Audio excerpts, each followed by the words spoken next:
नमस्कार दोस्तों, आपका स्वागत है फिर से एक नई वीडियो में।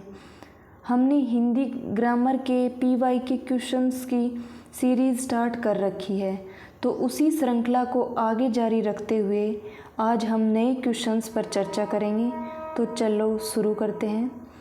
पहला क्वेश्चन है, किस विकल्प में शब्द युग्म का अर्थभेद सही नहीं है? एक तरफ शब्द युग्म है तो दूसरी तरफ अर्थभेद है। ए गृह ग्राह, घर घड़ियाल। बी आकार आकर, आकृति रचना। सी परिमाण परिणाम, मात्रा नतीजा। डी पवन पावन, वायु पवित्र। इसमें पूछ रहा है कि सही नहीं है, तो इसमें आंसर होगा बी आकार। आकार का अर्थ क्या होता है? रूप। आकार का अर्थ होता है रूप। और आकर, आकर का अर्थ होता है खजाना। और एक और होता है एकर, उसका अर्थ होता है न करने योग्य, न करने योग्य। गृह, गृह का होता है घर, और ग्राह का अर्थ होता है घड़ियाल। और एक होता है ग्रह, उसका होता है अर्थ नक्षत्र। ये सही है। परिमाण, परिमाण का अर्थ होता है मात्रा, और परिणाम इसका अर्थ होता है नतीजा, तो ये भी सही है। एक होता है पवन, पवन का अर्थ होता है वायु, और पावन का अर्थ होता है पवित्र, तो ये भी सही है। तो इसमें बी वाला सही नहीं है, तो सही नहीं है ये पूछ रहा है, तो इसका आंसर होगा बी। चलो अगले क्वेश्चंस पर चर्चा करते हैं। नंबर 2, किस विकल्प में विलोम युग्म है? ए खोट खोफ, बी तीर्थ तीखा, सी मरियल मरीची, डी द्रुत मंद। इसमें पूछ रहा है कि विलोम युग्म किस में है? विलोम युग्म पूछ रहा है, तो इसका सही आंसर होगा डी द्रुत का विलोम शब्द होता है मंद। चलो अगले पे चलते हैं। 3, दूध के दांत न टूटना मुहावरे का अर्थ है? ए ज्ञान और अनुभव न होना, बी उम्र 7 वर्ष से कम होना, सी कमज़ोर होना, डी अस्थायी होना। इसका मुहावरे का सही अर्थ है ए ज्ञान और अनुभव न होना। दूध के दांत टूटने मुहावरे का सही अर्थ है ज्ञान और अनुभव न होना। चलो अगले क्वेश्चन पे चलते हैं।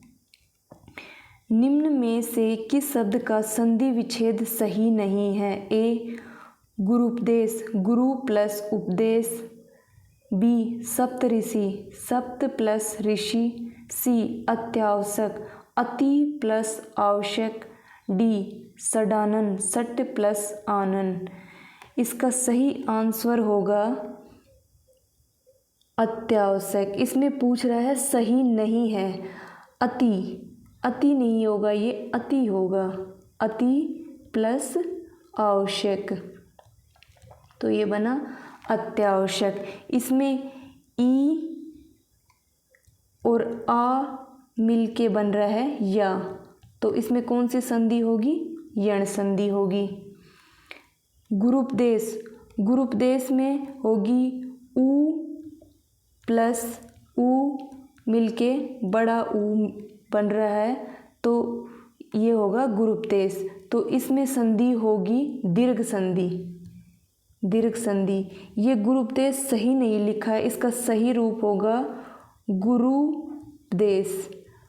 ऊ की मात्रा इसमें बड़ी होगी, तो इसमें होगी दीर्घ संधि। अत्यावश्यक में हो ही गई, अत्यावश्यक में होगी यण संधि, ठीक है। और सप्तऋषि, इसमें ए प्लस री मिलके बन रहा है अर, तो इसमें कौन सी संधि होगी? इसमें भी होगी गुण संधि, इसमें गुण संधि होगी सप्तऋषि में। और सडानन, इसका संधि विच्छेद होगा सट प्लस आनन। टे और ए मिलके डे बन रहा है, तो इसमें संधि होगी व्यंजन, व्यंजन संधि होगी। तो इसका सही आंसर ये होगा अत्यावश्यक, ये सही नहीं है। चलो नेक्स्ट क्वेश्चन पे चलते हैं। निम्न में से किस विकल्प के सभी शब्दों में उपसर्ग तथा प्रत्यय दोनों का प्रयोग हुआ है? ए 29 वर्तमान, बी भुलक्कड़ हसोड़ा, सी फिलहाल अधकचरा, डी सुभाषिक अभिमानी। इसमें पूछ रहा है कि उपसर्ग और प्रत्यय दोनों का प्रयोग किस में हुआ है, तो इसका सही आंसर होगा डी। इसमें उपसर्ग और प्रत्यय दोनों का प्रयोग हुआ है। सुभाषिक में सु उपसर्ग, बास मूल शब्द और इक प्रत्यय है। अभिमानी, अभिमानी में अभि जो है वो उपसर्ग है, मान मूल शब्द है और ई प्रत्यय है, तो इससे बना अभिमानी। फिलहाल, फिलहाल में फिल जो है वो उपसर्ग है और हाल मूल शब्द है। अधकचरा में अध उपसर्ग है। भुलक्कड़, इसमें भूल जो है ये धातु है और अक्कड़ जो है ये इसमें प्रत्यय है। अधकचरा में अध जो है ये उपसर्ग है और कचरा मूल शब्द है। हसोड़ा, हसोड़ा में हस धातु है और ओड़ा मूल शब्द है। 29 में उन उपसर्ग है और 30 मूल शब्द है, तो इसका सही आंसर होगा डी। इसमें उपसर्ग और प्रत्यय दोनों का प्रयोग हुआ है। नेक्स्ट क्वेश्चन पे चलते हैं। रेल भाड़ा शब्द किस समास का उदाहरण है? ए अव्ययी भाव समास, बी तत्पुरुष समास, सी कर्मधारय समास, डी बहुब्रीहि समास। इसका सही आंसर होगा बी तत्पुरुष समास। रेल भाड़ा में तत्पुरुष समास का प्रयोग हुआ है। इसका जो है समास विग्रह होगा रेल के लिए भाड़ा। इसमें संप्रदान तत्पुरुष समास है, इसमें संप्रदान तत्पुरुष समास है। रेल के लिए भाड़ा। अव्यय भाव समास उसे कहते हैं जिस समास का पहला पद अव्यय या उपसर्ग हो। जिस समास का पहला पद अव्यय या उपसर्ग हो उसे अव्यय भाव समास कहते हैं। और कर्मधारय समास में जो है, इस समास में दूसरा पद जो है, इसमें दूसरा पद उपमेय या उपमान का प्रयोग होता है या विशेषण या विशेष्य का प्रयोग होता है। कर्मधारय समास में है। बहुब्रीहि समास में कोई अन्य अर्थ निकलता है, कोई अन्य अर्थ निकलता है जैसे त्रिनेत्र। चलो, तो इसका सही आंसर होगा बी तत्पुरुष समास, रेल भाड़ा। नेक्स्ट क्वेश्चन पे चलते हैं।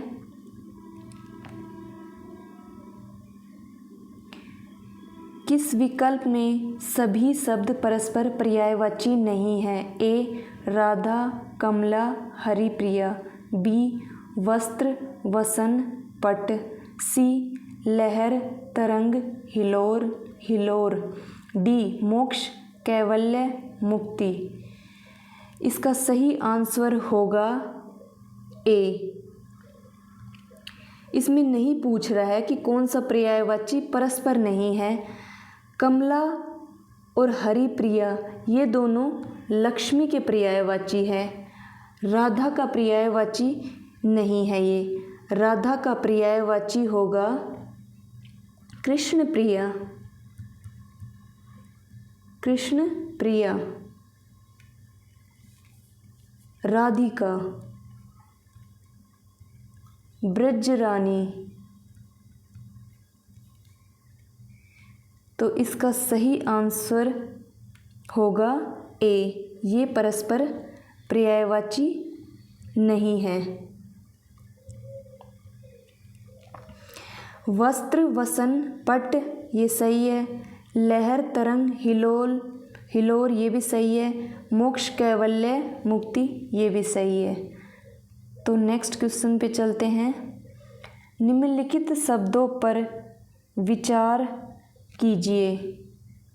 1 सांप्रदायिक, 2 न्यायाधीश, 3 पारिश्रमिक, 4 अभिषेक। किस विकल्प में सभी शब्द शुद्ध है? ए 1 और 4, बी 2 और 3, सी 1 और 2, डी 1, 2 और 4। इसका सही आंसर होगा सी 1 और 2। सांप्रदायिक और न्यायाधीश दोनों सही है। पारिश्रमिक का सही रूप होगा ऐसे, पारिश्रमिक। और अभिषेक का सही रूप होगा ऐसे। तो ये दोनों गलत है। इसका सही आंसर होगा सी 1 और 2। नेक्स्ट क्वेश्चन पे चलते हैं। व्याकरण की दृष्टि से निम्न में से कौन सा शुद्ध वाक्य है? ए सूर्य पूर्व पर उगता है, बी राम रोटी खाया, सी मैंने भगवद गीता पढ़ा है, डी आज मुझे बाजार जाना है। इसका सही आंसर होगा डी, आज मुझे बाजार जाना है। ये शुद्ध है।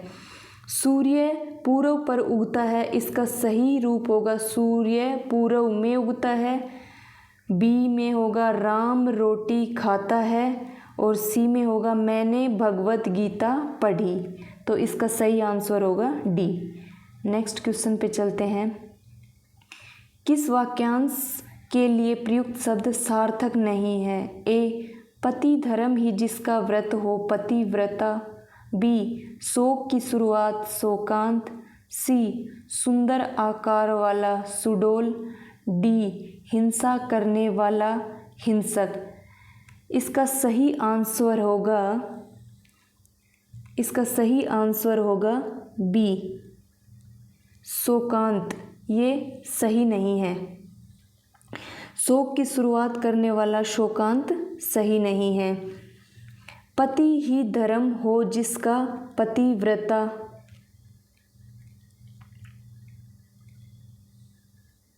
ये सही है। सुंदर आकार वाला सुडोल, ये भी सही है। हिंसा करने वाला हिंसक, ये भी सही है। शोकांत नहीं है। शोकांत शोक का अंत शोकांत होता है। तो इसका सही आंसर होगा बी। नेक्स्ट क्वेश्चन पे चलते हैं। किस विकल्प में अंग्रेजी पारिभाषिक शब्द का समकक्ष हिंदी पारिभाषिक शब्द सही है? ए इन्फोर्समेंट अप्रभावशील होना, बी माल एडमिनिस्ट्रेशन व्यवस्थित प्रशासन, सी ओवरड्राफ्ट अतिमात्रा, डी रिव्यू पुनर्अवलोकन। इसका सही आंसर होगा डी। ये सही पूछ रहा है। रिव्यू का अर्थ होता है पुनर्अवलोकन। एनफोर्समेंट इसका अप्रभावशाली नहीं होता है, इसका होता है प्रवर्तन। एनफोर्समेंट प्रवर्तन। माल एडमिनिस्ट्रेशन ये व्यवस्थित प्रशासन नहीं होता है।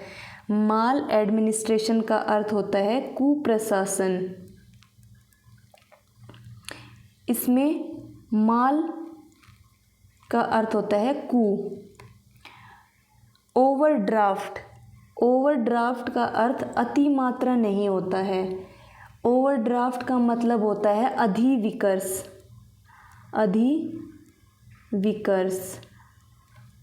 अति मात्रा को तो हम कहते हैं ओवरडोज। तो ये भी गलत है, ये भी गलत है, ये भी गलत है। रिव्यू सही है।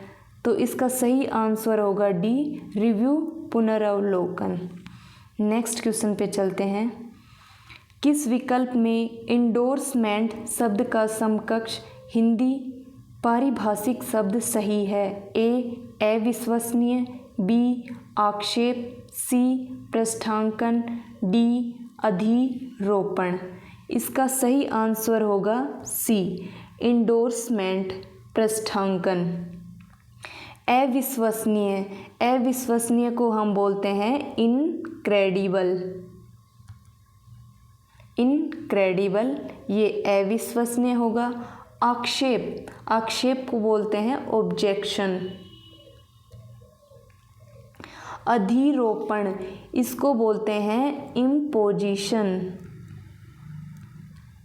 अधिरोपण इम्पोजिशन, आक्षेप ऑब्जेक्शन, अविश्वसनीय इनक्रेडिबल। तो इसका सही आंसर होगा इंडोर्समेंट प्रस्थान। धन्यवाद दोस्तों।